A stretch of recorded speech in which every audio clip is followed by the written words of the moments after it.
10 lições que aprendi para voltar a sonhar, quando estava desmotivada.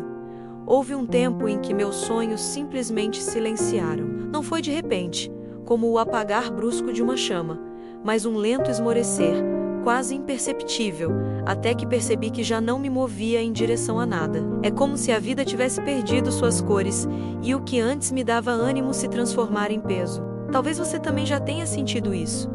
Aquela estranha sensação de vazio, mesmo estando cercado de tarefas, de compromissos, de responsabilidades. O corpo segue vivendo, mas a alma parece ter parado no tempo. Esse silêncio dos sonhos é traiçoeiro, porque não anuncia sua chegada. Ele se infiltra no cotidiano, se esconde na pressa, na rotina, nas obrigações. E quando menos percebemos, estamos existindo sem de fato viver. A motivação que antes pulsava como um rio se transforma em um fio d'água quase seco. E nos perguntamos: quando foi que deixei de acreditar em mim? Quando foi que parei de sonhar? Nesses momentos, frases de livros sagrados ou pensamentos de filósofos que antes soavam distantes passam a fazer sentido. Onde não há visão, o povo perece, diz o provérbio. Sem visão, sem sonho, a alma adoece. Carl Jung dizia que aquele que olha para fora sonha, mas aquele que olha para dentro desperta. E foi olhando para dentro que encontrei o início de um novo caminho. A verdade é que o silêncio dos sonhos não é um fim, mas um convite. Ele nos chama a olhar para o que está além das máscaras que vestimos e dos papéis que representamos. É uma oportunidade para revisitar as raízes daquilo que somos e resgatar a centelha esquecida. E se eu pudesse resumir tudo em uma frase, seria esta: o silêncio dos sonhos é o chamado para um novo nascimento interior. É exatamente aqui que começa a jornada que vou compartilhar. Uma jornada feita de lições duras, mas também de descobertas luminosas. Se hoje você se sente cansado, desmotivado ou sem rumo, saiba que existe um caminho para reacender sua esperança. Quero que ao longo desta narrativa você se veja em cada palavra e perceba que também pode despertar. O dia em que meu sonho silenciou, houve um dia em que acordei e senti que algo dentro de mim havia se apagado. Não era um acontecimento específico, não foi uma tragédia repentina ou uma perda evidente. Foi um esvaziamento lento, quase imperceptível, que se acumulava há muito tempo. De repente percebi que estava vivendo em piloto automático, cumprindo compromissos, executando tarefas, mas sem sentir vida no que fazia. O que antes me dava entusiasmo parecia apenas mais um peso, e aquilo que chamava de sonho parecia distante demais para ainda acreditar. Essa sensação de vazio me assustou. Era como se eu tivesse perdido a bússola que guiava meus passos. Eu me via ocupado, mas não realizado. Produzia, mas não me preenchia. O corpo seguia em movimento, mas a alma permanecia estagnada. E talvez esse seja um dos maiores sofrimentos que alguém pode enfrentar. Estar vivo e ao mesmo tempo sentir que não está realmente vivendo. Perguntei a mim mesmo: em que momento deixei de acreditar? Em que momento deixei que o medo, as comparações e as frustrações calassem a voz dos meus sonhos? Ao revisitar minha própria história, percebi que o silêncio não se deu de uma só vez. Ele foi resultado de pequenas concessões diárias. Toda vez que desisti de algo porque parecia difícil demais, toda vez que ouvi mais a crítica alheia do que a intuição que gritava dentro de mim, toda vez que me convenci de que já não havia tempo ou chance para recomeçar, uma parte do meu sonho se apagava, até que restou apenas um vazio. Esse processo é quase invisível, e talvez seja por isso que tantas pessoas se encontram nessa mesma situação sem sequer perceber quando começaram a perder a capacidade de sonhar. A filosofia fala sobre alienação, o estado em que o ser humano se torna estranho a si mesmo. Eu me reconheci exatamente assim, um estrangeiro dentro da própria vida, como se tivesse deixado de habitar a minha essência para viver segundo expectativas impostas. A Bíblia nos mostra que esse não é um fardo isolado. Elias, após uma trajetória de coragem e milagres, chegou a pedir para si a morte, porque não via mais razão para continuar. O silêncio dos sonhos é humano, faz parte da experiência de quem um dia acreditou e se viu confrontado pela realidade dura das frustrações. Por muito tempo, tentei calar esse vazio com distrações. Mergulhei no trabalho, preenchi o tempo com ruídos, procurei compensações nas coisas materiais, mas quanto mais tentava fugir, mais forte era a sensação de que faltava algo essencial. O coração parecia repetir sem palavras: isso não é suficiente. Até que, em um momento de exaustão, percebi que não adiantava mais negar. Eu precisava encarar de frente. O silêncio, então, começou a se mostrar não como ausência, mas como convite. Era como se Deus tivesse permitido que todos os barulhos ao meu redor diminuíssem para que eu, finalmente, pudesse ouvir o que estava dentro de mim. E nesse mergulho, percebi que meu sonho não tinha morrido. Ele estava apenas esperando que eu parasse para escutá-lo de verdade. Carl Jung dizia que aquele que olha para fora sonha, mas aquele que olha para dentro desperta. Talvez seja exatamente isso que o silêncio do sonho representa, um chamado para despertar.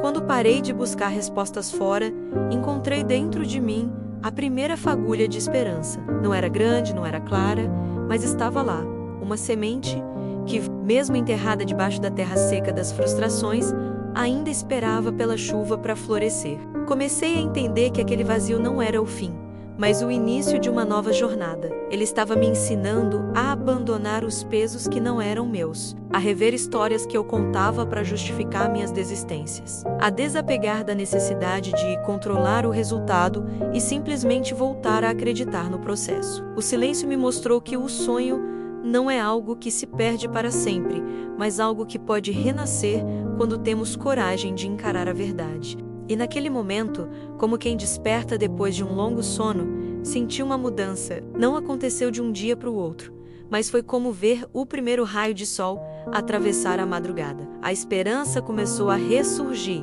Eu entendi que, mesmo quando tudo parece calado, ainda há uma força dentro de nós capaz de reacender. Foi nesse instante que percebi que sonhar não é um privilégio dos fortes ou dos vencedores, mas uma escolha que qualquer um pode fazer, mesmo em meio à fraqueza.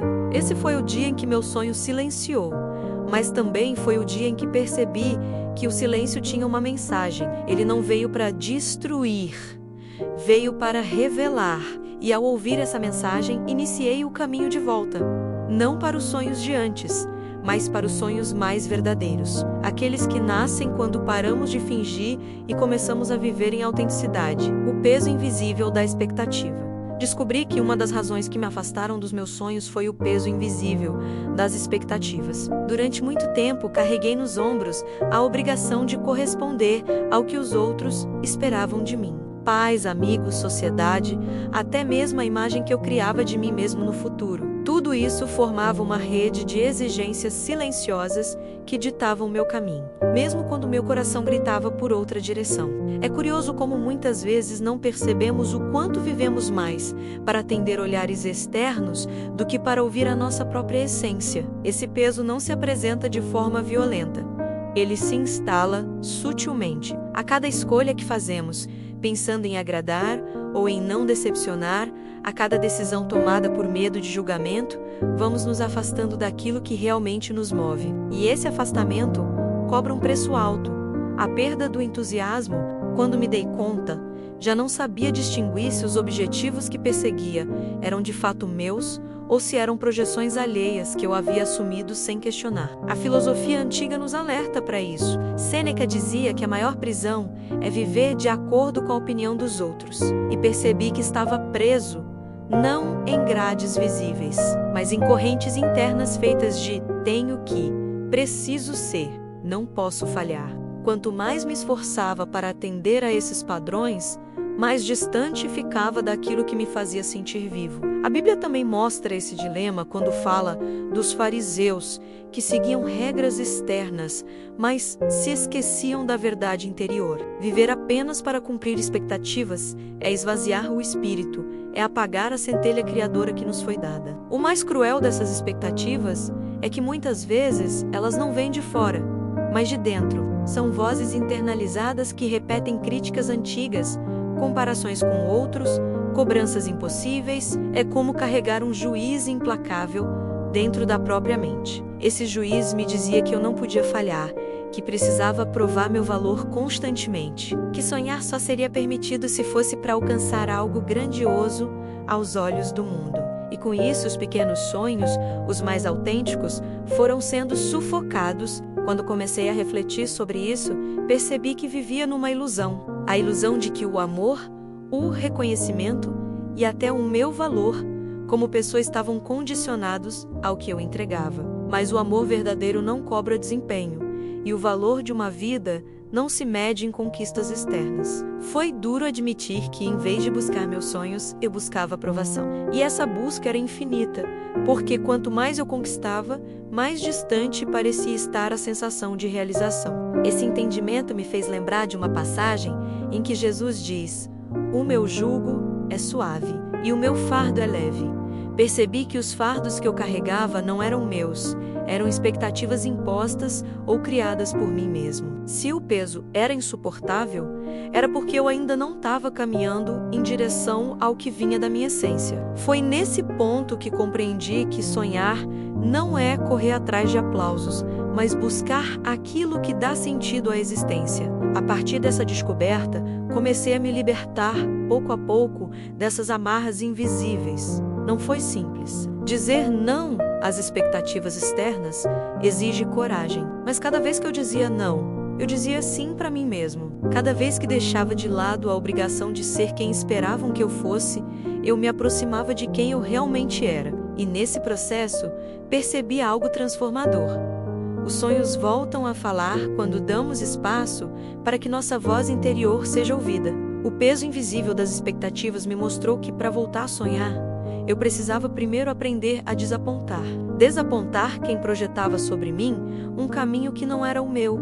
Desapontar até a versão idealizada de mim mesmo que havia construído. E, ao desapontar, me reencontrei. Descobri que a maior liberdade é viver em sintonia com a própria alma, sem a necessidade constante de justificar cada passo.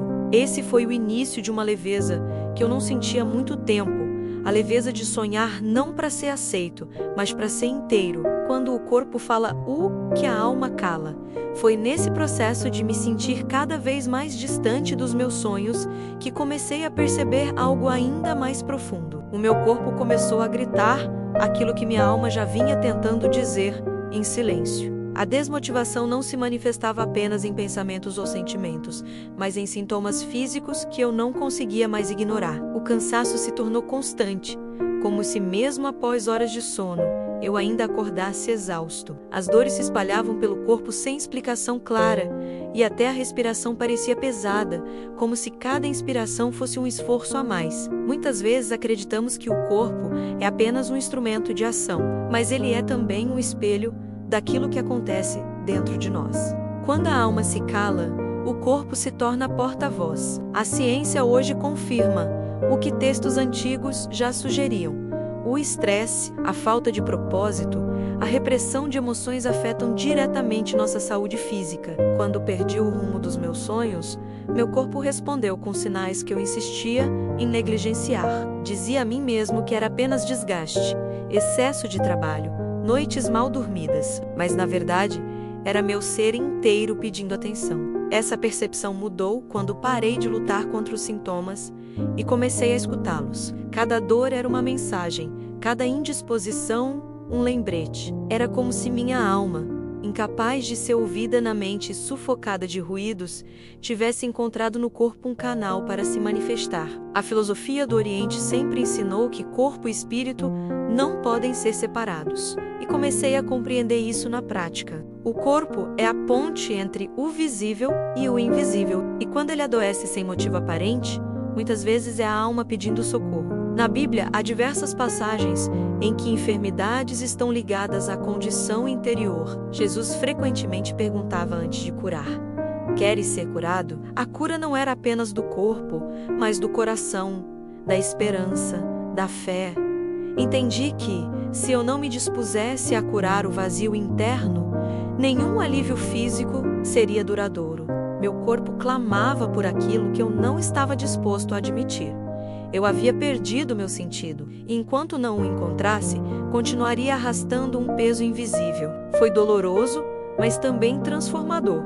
admitir que minha saúde estava ligada à minha capacidade de sonhar. Sem sonhos, não havia energia vital, e o corpo se ressentia disso. Percebi que os dias em que me permitia imaginar novamente, mesmo que em pequenas coisas, eram dias em que me sentia mais leve, mais disposto, quase como se a alma enviasse força ao corpo. Esse ciclo entre esperança e vitalidade se tornou claro para mim. Aos poucos, aprendi a honrar meu corpo como aliado no processo de reencontro comigo mesmo. Não o via mais como inimigo que me punia com dores, mas como mestre que me mostrava o caminho de volta ao equilíbrio. Quando me calei, ele falou, e quando finalmente comecei a ouvir, descobri que o corpo não queria apenas descanso, queria propósito. Queria que eu voltasse a me mover em direção a algo que fizesse sentido. Essa lição foi talvez uma das mais marcantes. Ignorar os sinais do corpo é ignorar a própria alma. A exaustão que eu sentia não era apenas física, era espiritual. O peso que me fazia levantar sem vontade não estava apenas nos músculos, mas na ausência de significado. E compreender isso me deu coragem de começar a buscar de novo. Se hoje você sente que seu corpo carrega sintomas que a medicina não explica completamente, talvez seja a hora de se perguntar: o que dentro de mim precisa ser escutado? Porque o corpo não mente. Ele apenas traduz em linguagem visível aquilo que a alma não conseguiu dizer em palavras. E foi quando aceitei essa verdade que os sonhos começaram a sussurrar novamente dentro de mim. A descoberta da coragem silenciosa. Durante muito tempo eu acreditava que coragem era algo grandioso, barulhento, ligado a feitos extraordinários que mudam o rumo de uma vida de uma só vez. Eu pensava que para voltar a sonhar, eu precisaria de uma transformação radical, um salto imenso, um gesto heróico que me tirasse do vazio de uma vez por todas. Mas foi no silêncio, em passos pequenos e quase invisíveis, que eu encontrei o fio da verdadeira coragem. Não foi em grandes decisões públicas, mas nos instantes íntimos, quando ninguém estava olhando, que percebi que ainda existia dentro de mim a centelha que podia reacender os sonhos. A coragem silenciosa nasceu no simples ato de levantar da cama, em dias em que tudo em mim pedia para desistir. Nasceu no esforço de respirar fundo quando a ansiedade me sufocava. Ela surgiu quando, em vez de me punir pelos fracassos, eu decidi me perdoar. Não havia aplausos, não havia testemunhas, mas havia uma força nova, discreta, quase imperceptível, que se tornava mais firme a cada gesto de persistência. A filosofia de Kierkegaard fala sobre o salto da fé, aquele instante em que o ser humano escolhe confiar mesmo sem garantias. Essa coragem não grita, não se impõe, mas sustenta. E foi esse salto, repetido em pequenas doses diárias, que me ajudou a reconstruir minha disposição para sonhar. A Bíblia nos lembra disso em histórias como a de Davi, que antes de derrotar Golias, já havia vencido batalhas silenciosas contra o medo em seu íntimo. É nesse espaço secreto que se constrói a força que um dia florescerá em feitos maiores. Descobri que não precisava esperar sentir-me pronto para recomeçar. A coragem silenciosa não pede ausência de medo, pede apenas um passo dado apesar dele. É o passo singelo que rompe a estagnação e abre caminho para que outros passos se tornem possíveis. É como a raiz que cresce na escuridão da terra antes que alguém veja a árvore surgir. Essa coragem, invisível aos olhos, foi o que me permitiu retomar contato com minha essência. A cada gesto pequeno, percebi que meu coração se fortalecia, e o que parecia um deserto começou a se transformar em terreno fértil. Entendi que não era preciso esperar por um grande milagre externo, porque o verdadeiro milagre estava acontecendo dentro de mim, na decisão de continuar tentando. E essa decisão repetida silenciosamente me devolveu a capacidade de sonhar. O mundo pode valorizar os feitos grandiosos, mas a vida é sustentada por essas vitórias ocultas que ninguém celebra. Foi nessa dimensão íntima que percebi que ainda havia esperança, porque se eu era capaz de dar um passo, então era capaz de dar outro, e depois outro, E esse movimento, quase imperceptível, se tornou a prova de que os sonhos não estavam mortos, apenas aguardavam que eu tivesse coragem suficiente para chamá-los de volta. Hoje sei que a coragem silenciosa é uma das maiores forças que um ser humano pode descobrir. Ela não exige reconhecimento, não busca holofotes, mas é justamente essa humildade que a torna tão poderosa, porque é nesse silêncio que a alma aprende a confiar novamente. E é nessa confiança que os sonhos começam a renascer, o poder de reescrever narrativas internas. Percebi que uma das maiores prisões que me afastavam dos meus sonhos não era feita de circunstâncias externas, mas de histórias que eu mesmo repetia para mim. Eram narrativas internas que soavam como verdades absolutas. Você não é capaz, já passou o seu tempo, é tarde demais para recomeçar. Ninguém vai acreditar em você. Essas frases, repetidas em silêncio, tornaram-me muros invisíveis que limitavam minhas escolhas. E sem perceber, eu me via vivendo um roteiro que eu mesmo havia escrito, um roteiro de desistência. A mente tem o poder de transformar pensamentos em realidades. A psicologia moderna confirma o que textos sagrados já anunciavam. Assim como o homem imagina em sua alma, assim ele é. Quando acreditamos em narrativas de fracasso, passamos a agir como quem já perdeu, mesmo antes de tentar. Quando nos convencemos de que não merecemos sonhar, começamos a viver aquém do que fomos criados para ser.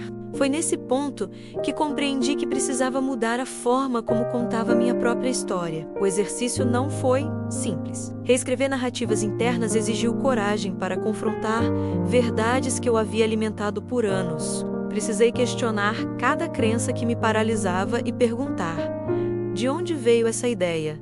Quem disse que eu não posso? Quem estabeleceu que já é tarde demais? Em muitos casos, descobri que eram frases ouvidas no passado, críticas absorvidas em momentos de vulnerabilidade, palavras que se tornaram sementes de dúvida. Mas percebi também que, assim como narrativas podem aprisionar, elas podem libertar. Carl Jung dizia que até que você torne consciente o inconsciente, ele governará sua vida, e você o chamará de destino. Eu havia chamado de destino o que, na verdade, eram histórias não questionadas. A mudança começou quando decidi escrever novas frases dentro de mim. Em vez de repetir que não era capaz, comecei a afirmar que estava aprendendo. Em vez de dizer que era tarde demais, comecei a acreditar que cada recomeço tem o seu tempo certo. Em vez de me convencer de que ninguém acreditaria em mim, decidi acreditar primeiro. A Bíblia também nos lembra do poder das palavras. A morte e a vida estão no poder da língua,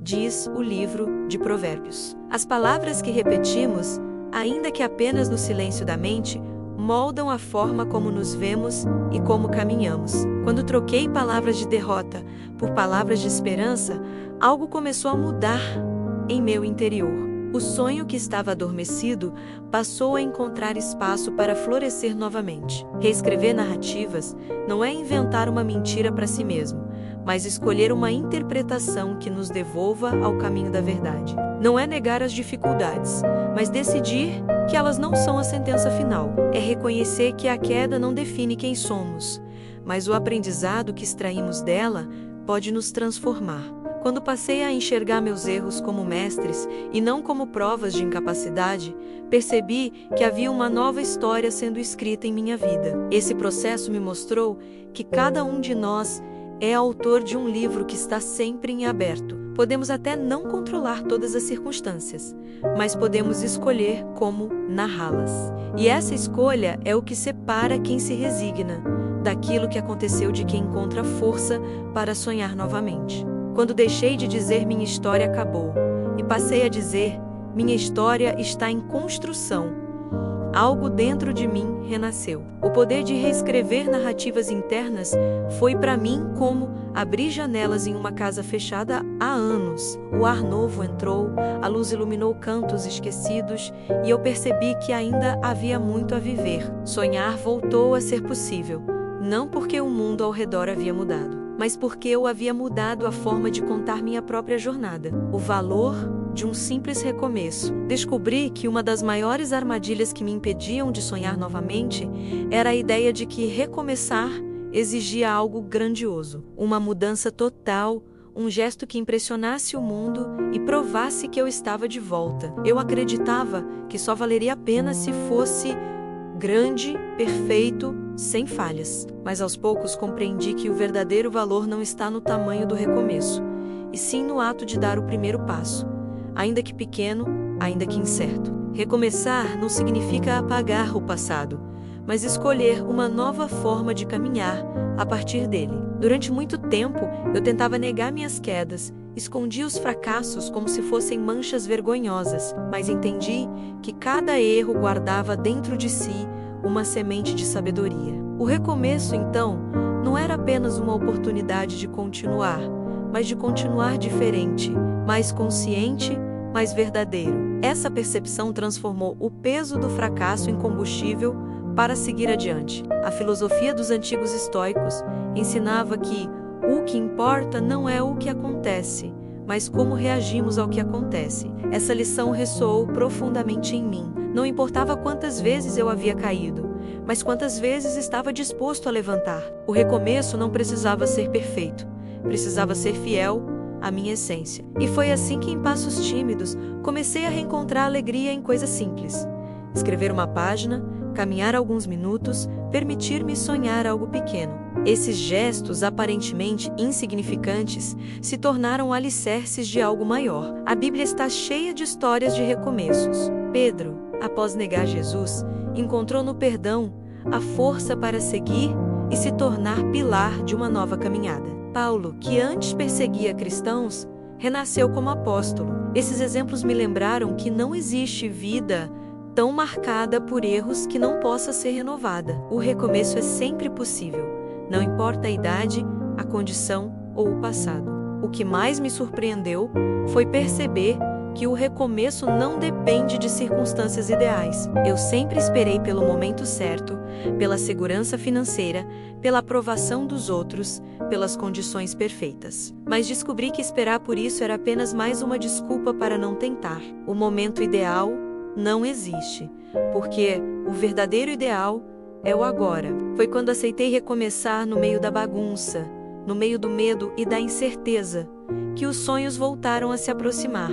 Esse processo me mostrou que recomeçar é um ato de humildade. É admitir que não tenho todas as respostas, que não domino todos os caminhos, mas que mesmo assim escolho dar o próximo passo. É reconhecer que o valor não está em chegar logo ao destino, mas em redescobrir a beleza da caminhada. Cada recomeço me ensinava algo novo sobre mim, e cada pequeno avanço era uma vitória que devolvia cor aos meus dias. Hoje compreendo que o valor de um simples recomeço está na capacidade de quebrar o ciclo da estagnação. Quando damos um passo, ainda que mínimo, já não estamos parados. O sonho pode parecer distante, mas é nesse movimento que a esperança se renova. O recomeço me devolveu a consciência de que a vida não se mede em quedas, mas em quantas vezes temos coragem de nos levantar. E foi essa coragem que me trouxe de volta ao caminho dos sonhos. O segredo guardado no fracasso. Durante muito tempo, eu temi o fracasso como se fosse um inimigo implacável,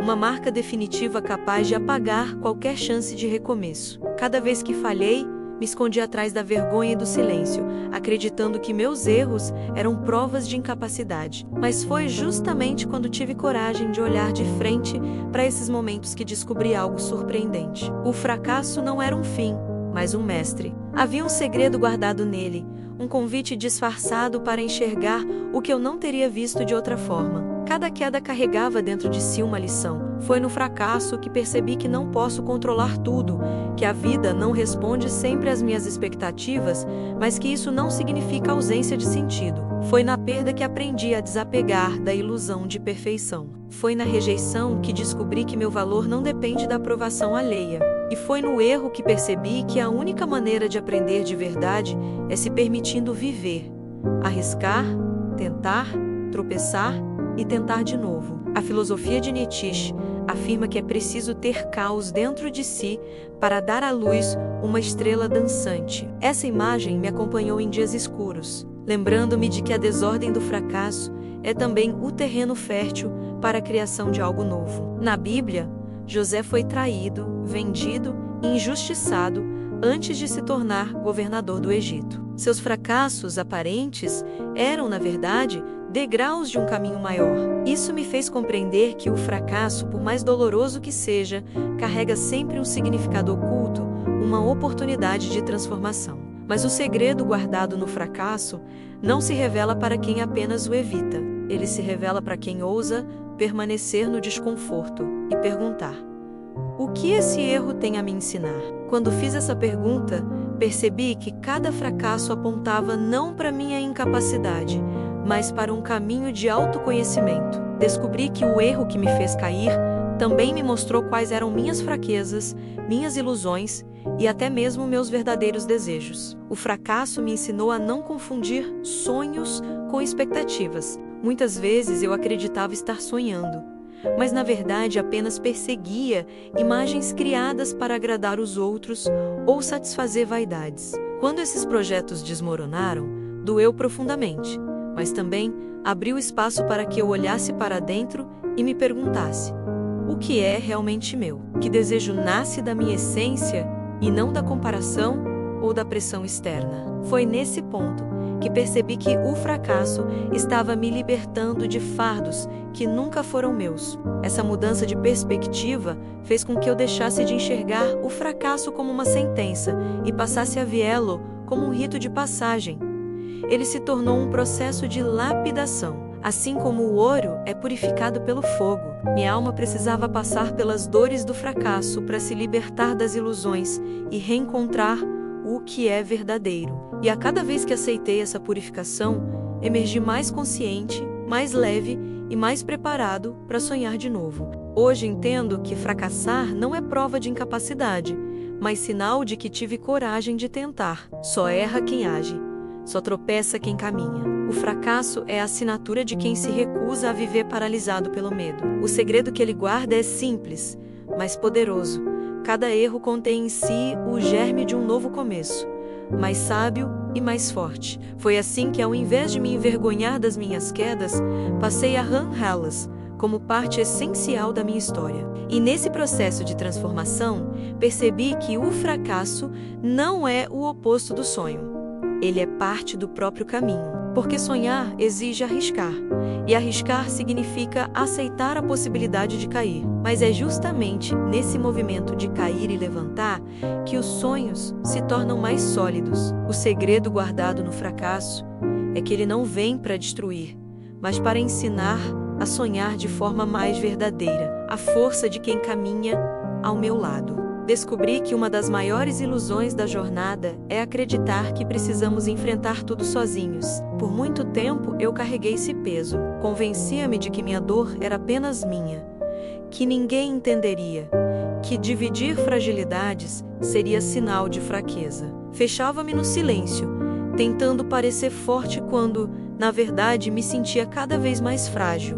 E foi nesse isolamento que meus sonhos foram se calando. Pois a solidão prolongada rouba não apenas a alegria, mas também a esperança. A mudança começou quando permiti que outras pessoas se aproximassem, não aquelas que me julgavam ou exigiam que eu fosse alguém que não era, mas aquelas que ofereciam presença genuína. Um olhar atento, uma palavra de encorajamento, um gesto simples de cuidado foram suficientes para despertar em mim a chama que eu acreditava extinta. Foi aí que compreendi que muitas vezes Deus age através de pessoas comuns, que se tornam instrumentos de força quando mais precisamos. Na filosofia, Aristóteles dizia que a amizade é uma alma em dois corpos. Percebi isso quando encontrei apoio em pessoas que não estavam ali para me oferecer soluções prontas, mas simplesmente para caminhar ao meu lado. A Bíblia nos lembra que é melhor serem dois do que um, porque se um cair, o outro levanta o seu companheiro.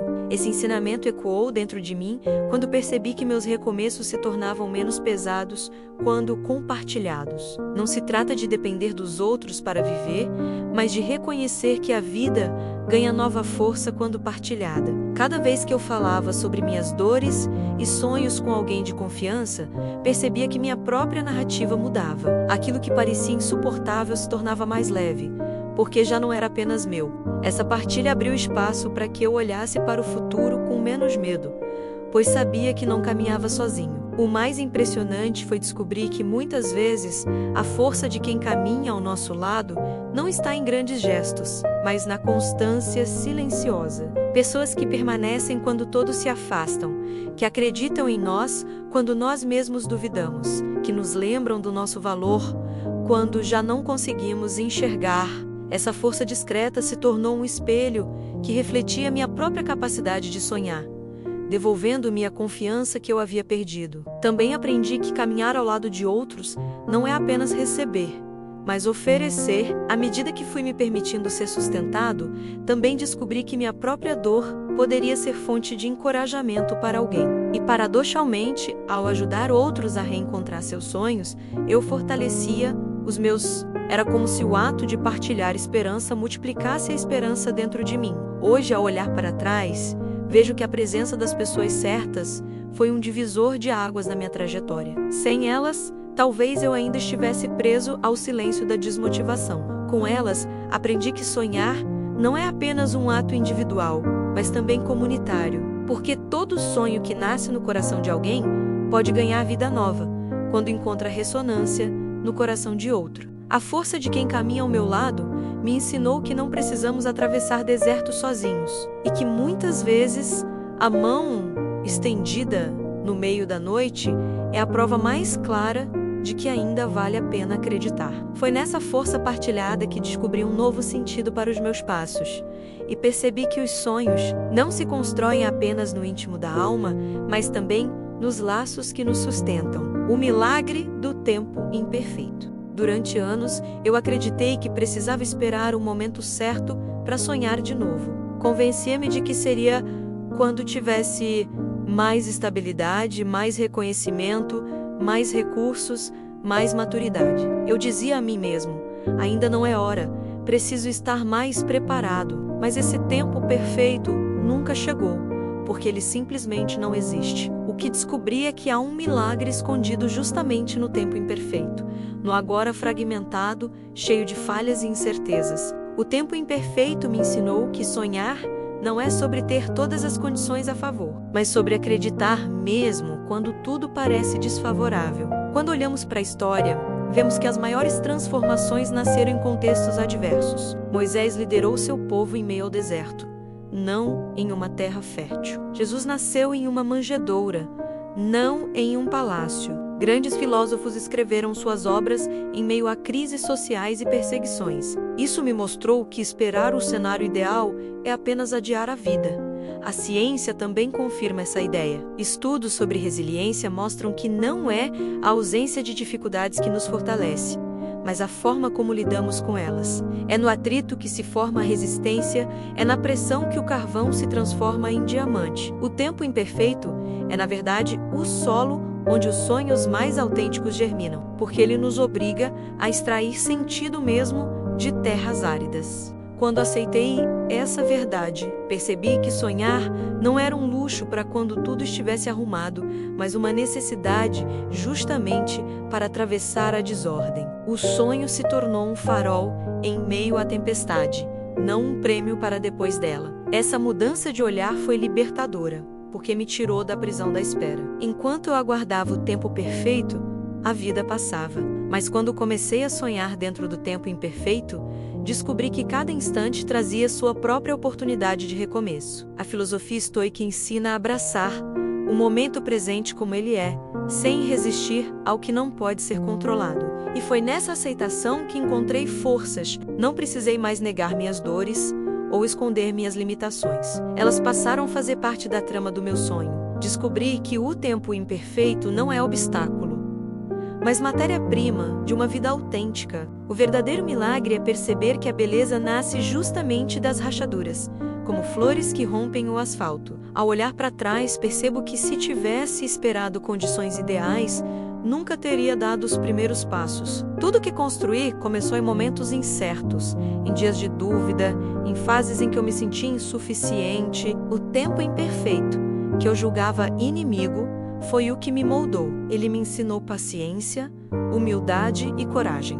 E, acima de tudo, me mostrou que os sonhos não precisam de permissão para nascer.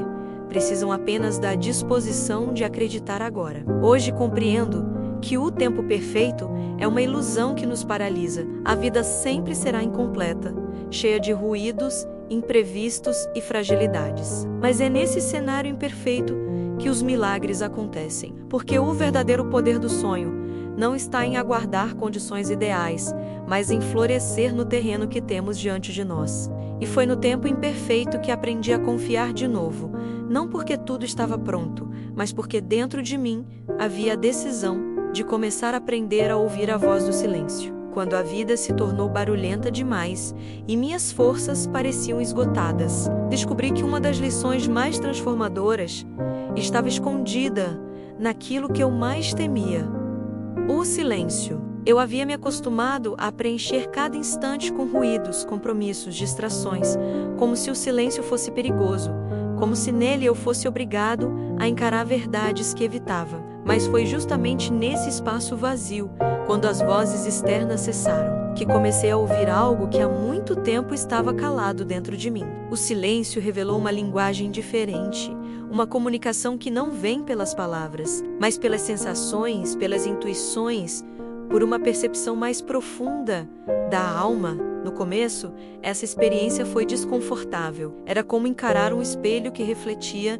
não apenas a imagem, mas as feridas e fragilidades que eu tentava esconder. A mente gritava, trazendo lembranças do passado e ansiedade sobre o futuro. Mas à medida que insisti em permanecer, percebi que por trás desse ruído mental havia uma voz mais sutil, suave e verdadeira. Na tradição bíblica, ouvimos sobre o profeta Elias, que após enfrentar tormentas e fogo, só encontrou Deus em um sussurro suave. Essa passagem sempre me intrigou, até que vivi algo semelhante. Descobri que a essência da vida, aquilo que realmente nos orienta, não se manifesta nas explosões externas, mas no sussurro interior que só pode ser captado quando nos permitimos silenciar. Esse sussurro não traz respostas prontas, mas desperta clareza. Ele não mostra o caminho inteiro, mas acende a próxima pedra onde devo pisar. A ciência também começa a comprovar a importância desse silêncio. Estudos sobre mindfulness e práticas de meditação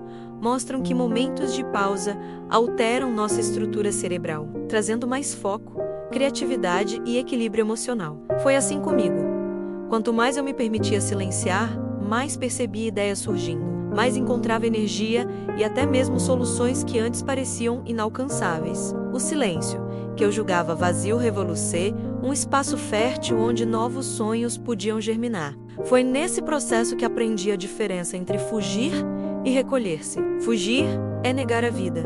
Recolher-se é mergulhar nela com mais profundidade. Quando escolhi o recolhimento, o silêncio deixou de ser ausência e se transformou em presença. A presença do que realmente importa, daquilo que não pode ser comprado, da voz interior que me lembra de quem eu sou. Esse aprendizado devolveu a mim a sensibilidade para escutar novamente meus sonhos, não como fantasias, mas como sinais da minha essência pedindo passagem. Hoje compreendo que ouvir a voz do silêncio é mais do que uma prática, é um caminho de cura. Foi nele que encontrei paz em meio ao caos, esperança em meio ao vazio e coragem em meio ao medo. O silêncio me ensinou que a vida não precisa ser explicada o tempo todo, ela precisa ser sentida. E foi nesse sentir, nesse mergulho silencioso, que reencontrei os fragmentos de mim que havia perdido. Aprender a ouvir o silêncio foi como abrir uma porta para dentro, onde descobri que não estou sozinho, que há uma presença que sustenta tudo,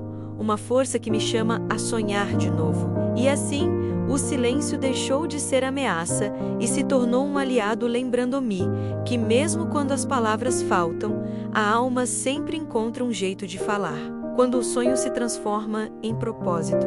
Houve um tempo em que eu acreditava que sonhar era apenas imaginar conquistas pessoais, uma carreira bem-sucedida, estabilidade, reconhecimento, realizações visíveis aos olhos do mundo. Mas com o passar dos anos e depois de atravessar desertos de desmotivação, compreendi que sonhar é muito mais do que idealizar um futuro confortável. Sonhar de verdade é permitir que aquilo que nasce dentro de nós se conecte a algo maior do que nós mesmos. É nesse ponto que o sonho deixa de ser apenas desejo e se transforma em propósito. Esse entendimento não surgiu de uma hora para outra. Foi uma mudança lenta, provocada por perguntas que me incomodavam.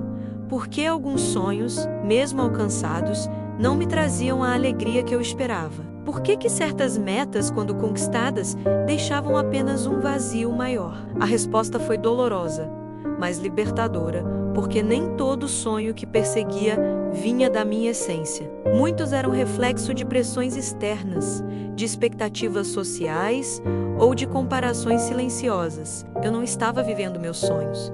Estava vivendo projetos emprestados. A diferença se revelou quando encontrei aquilo que me fazia vibrar por dentro. Mesmo sem aplausos, mesmo sem garantias. Descobri que quando um sonho nasce do mais profundo da alma, ele deixa de ser apenas algo que eu quero para mim e se torna algo que pode gerar vida para outros. Esse é o momento em que o sonho se transforma em propósito, quando deixa de ser sobre conquistar e passa a ser sobre servir, inspirar, curar, iluminar. A Bíblia está repleta de exemplos desse despertar. José sonhou em governar, mas seu propósito era alimentar seu povo na fome. Esther sonhou em ser rainha, mas seu propósito foi salvar sua nação. Paulo sonhou em defender tradições, mas seu propósito foi anunciar um caminho de transformação. O que esses exemplos me ensinaram é que todo sonho verdadeiro guarda dentro de si uma missão que vai além da própria história. A filosofia também ecoa essa ideia. Viktor Frankl, sobrevivente de campos de concentração, dizia que a vida só se torna suportável quando encontramos um sentido para sofrer e lutar. Esse sentido é o que transforma a dor em aprendizado, a queda em degrau, o sonho em propósito. Quando percebi isso, entendi que meus fracassos não foram perdas inúteis, mas preparação para que meu sonho amadurecesse em algo maior. O propósito dá ao sonho uma força que ele não teria de outra forma. Ele resiste ao tempo, ao medo, às dificuldades. Enquanto sonhos vazios desmoronam diante da primeira frustração, o propósito continua de pé porque não é movido apenas por vaidade, mas por uma chama interior que não se apaga. Quando finalmente encontrei essa chama, percebi que meus sonhos não eram apenas sobre mim. Eles eram um chamado para colocar minha vida a serviço de algo que faz o mundo ao meu redor respirar um pouco mais de esperança. Hoje compreendo que sonhar sem propósito é como correr sem direção.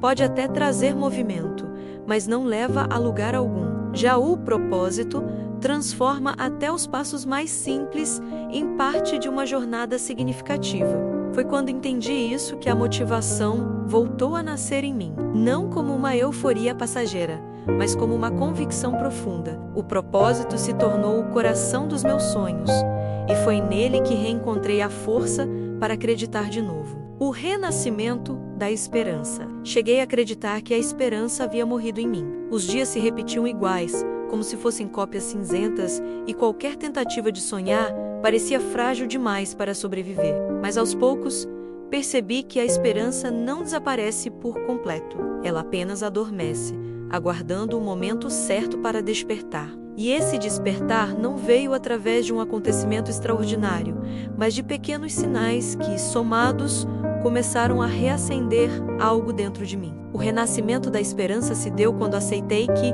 não precisava voltar a ser quem eu era antes, porque essa versão já havia cumprido seu ciclo. Eu precisava me permitir ser novo. Foi nesse instante que compreendi que sonhar não é recuperar o passado, mas criar um futuro ainda não vivido. Essa consciência me libertou do peso das comparações, porque percebi que não se tratava de voltar a ser o que fui, mas de me abrir para o que poderia me tornar. A esperança começou a renascer em gestos simples, um sorriso inesperado, uma leitura que me tocou, um momento de silêncio em que senti paz. Percebi que cada detalhe era como uma fagulha que juntas acendiam uma chama maior. A Bíblia fala que a fé é a certeza das coisas que não se veem, e a esperança é sua irmã inseparável. Quando comecei a acreditar que mesmo o invisível podia se realizar, a escuridão que me cercava já não parecia tão definitiva. A filosofia também me ajudou a compreender essa transformação. Camus dizia que mesmo diante do absurdo da vida, é possível escolher viver com intensidade e beleza. Essa escolha é, em si, um ato de esperança. Percebi que a esperança não é ingenuidade, não é negar a dor ou a dificuldade. Ela é a força que nos permite atravessá-las sem nos perdermos no caminho. É o fio invisível que nos liga ao futuro, mesmo quando o presente parece quebrado. O renascimento da esperança me mostrou que sonhar é, acima de tudo, um ato de fé. Fé em mim mesmo, fé no tempo, fé no propósito que guia cada passo. Não precisei mais de garantias externas, porque descobri que a esperança não depende das circunstâncias, mas da decisão de acreditar no valor da vida. E quando essa decisão se firmou em mim, o desânimo perdeu espaço. O vazio se transformou em possibilidade, e o que antes parecia fim se revelou apenas recomeço. Hoje, ao olhar para trás, vejo que o silêncio dos sonhos, o peso das expectativas, o corpo cansado, as quedas e recomeços, tudo fazia parte de um mesmo processo, o nascimento de uma nova esperança. Ela não é mais frágil como antes, porque agora está enraizada em experiências que me mostraram que a vida sempre pode florescer, mesmo em terrenos áridos. O renascimento da esperança é a prova de que, enquanto respiramos, há sempre espaço para sonhar de novo. Finalização da jornada. Chegar até aqui foi atravessar um caminho de silêncios, pesos, quedas e descobertas. Cada etapa, por mais dolorosa que tenha sido, mostrou-se necessária para que algo dentro de mim despertasse. O dia em que meu sonho silenciou não foi o fim, mas o início de um chamado. O peso invisível das expectativas me ensinou a olhar para dentro. Meu corpo, cansado, revelou verdades que eu insistia em negar. A coragem silenciosa surgiu em pequenos gestos que ninguém via, mas que sustentavam minha alma. Reescrever minhas narrativas internas abriu espaço para que eu reconhecesse a possibilidade de um recomeço simples, humilde, mas profundamente verdadeiro. No fracasso, descobri segredos que não aprenderia em nenhuma vitória. Na força de quem caminhava ao meu lado, percebi que a vida não se faz sozinha. No tempo imperfeito, encontrei a oportunidade de sonhar agora, e não depois. No silêncio, ouvi a voz que me recordou quem eu sou. No propósito, encontrei o coração dos meus sonhos. E na esperança renascida, compreendi que sonhar é sempre possível. Mesmo em meio à noite mais escura, a jornada que compartilhei não é apenas minha. Ela reflete algo que é humano, universal, e talvez você que me ouve sinta-se retratado em cada palavra. Se hoje você carrega dentro de si o vazio, o cansaço ou a dúvida, saiba que esses lugares não são o fim do caminho. São apenas passagens que escondem lições. O que parece silêncio pode ser chamado. O que parece peso pode ser libertação. O que parece fracasso pode ser a semente de um novo futuro. Os grandes mestres, filósofos e textos sagrados sempre apontaram para a mesma verdade. A vida não se encerra nas quedas, mas nas vezes em que desistimos de levantar. E enquanto há fôlego em nós, há também a chance de recomeçar. Não espere um momento perfeito. Não espere a aprovação do mundo. Não espere se sentir pronto. Comece agora, ainda que seja com passos pequenos. O impacto dessa conclusão não é apenas motivacional, é existencial. Sonhar é resistir ao cinismo, é recusar-se a aceitar que a vida é apenas repetição de dias. Sonhar é um ato de fé, um gesto de coragem e, sobretudo, uma decisão. Porque os sonhos não são apenas desejos individuais, eles são convites a viver com sentido, com propósito, com esperança renovada. Que este seja o chamado para você também. Volte a sonhar, não porque a estrada será fácil, mas porque dentro de você existe algo maior do que o medo, maior do que as quedas, maior do que as vozes que tentam calar sua verdade. Esse algo maior é a centelha divina, a essência que o Criador colocou em cada ser humano. Ela nunca se apaga, apenas aguarda um momento em que você decide ouvi-la novamente. Hoje eu termino esta jornada, mas o verdadeiro caminho começa aí. Em você, no instante em que decide acreditar outra vez. O renascimento da esperança não é apenas uma história narrada, é uma possibilidade real. E essa possibilidade está diante de você agora.